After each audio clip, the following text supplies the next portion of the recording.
মিছাৰ ওপৰত মিছাৰে চৰকাৰখনে আমাৰ ওপৰত কুফল চলাই আহিছে। আমি আমাৰ প্ৰাপ্য বিচাৰি আহিছোঁ, আমি কাৰো সহানুভূতি বিচৰা নাই। আমাক আমাৰ প্ৰাপ্য দিয়ক, আমাক ভিক্ষা নালাগে, আমাক মাত্ৰ আমাৰ প্ৰাপ্যখিনি দিয়ক। আমি শ্ৰেণীকোঠাত থাকিবলৈ ভাল পাওঁ। আমি যেতিয়া চাকৰিটো পাইছিলোঁ, যেতিয়া আমি জইন কৰিছিলোঁ, আমি আন্দোলন কৰিম বুলি ভবা নাছিলোঁ।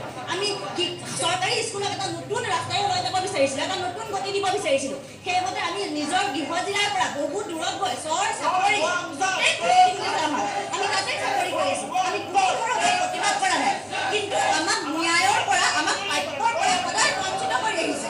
মিছাৰ ওপৰত মিছা, এই চৰকাৰখনে মিছাৰ ওপৰত মিছা কৈ আহিছে আজিলৈকে। ধন্যবাদ।